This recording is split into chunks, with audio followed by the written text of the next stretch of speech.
آج ایک مال کے باہر ایک شخص کو اس کا والیٹ کھولے ہوئے دیکھا. چلتے ہوئے اچانک میری نظر پڑ گئی. ویسے تو بڑی نازیبا حرکت ہے کسی کی کسی چیز پہ نظر ڈالنا. بس جب اچانک نظر پڑی تو وہاں دیکھا تو ایک تصویر تھی، ایک عورت اور ایک بچے کی.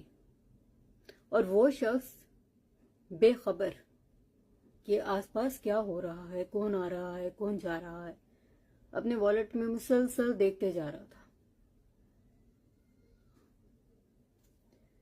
میں بنا سوچے سمجھے یہ کہہ سکتی ہوں کہ یہ تصویر یقیناً اس کے بیوی اور بچے کی تھی،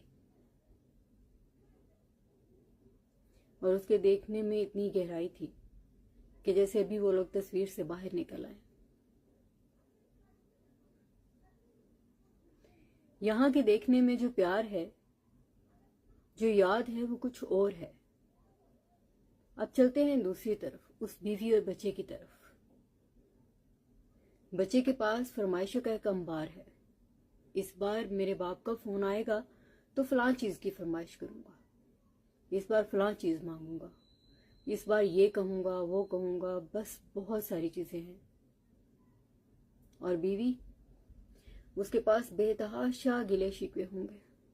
پیسے دیر سے آئے، کیوں دیر سے آئے، اس بار کم آئے، تھوڑے زیادہ بھیجو، خرچہ کم ہو رہا ہے، فلاں چیز کی ضرورت ہے. ضرورتیں اور خواہشات بے تحاشا ہیں، بنا سوچے بنا سمجھے. جانتے کیوں؟ کیونکہ وہ لوگ کما نہیں رہے. جب محنت کرنے والا اپنی پائی پائی کا حساب کرتا ہے نا بیٹھ کر، اسے خوشی ہوتی ہے. اور وہی پائی پائی جب وہ اپنوں پہ لوٹاتا ہے اس سے 10 گنا زیادہ خوشی ہوتی ہے. لیکن اسے اپنی محنت کا بھی پتا ہوتا ہے.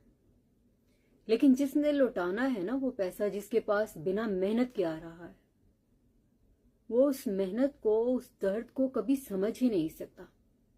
کتنی محنت سے اس شخص نے وہ پیسے کمائے اپنے بیوی بچوں کے لیے، بہن بھائیوں کے لیے، ماں باپ کے لیے. پیچھے والوں کی خواہشات ختم ہی نہیں ہوتی. میں نے کبھی کسی عورت کو اپنے والیٹ میں، اپنے کلچ میں، اپنے پرس میں اپنے شوہر کی تصویر رکھے ہوئے نہیں دیکھا. موبائل میں ہو سکتا ہے، موبائل میں دیکھا ہے، لیکن اس طرح نہیں دیکھا.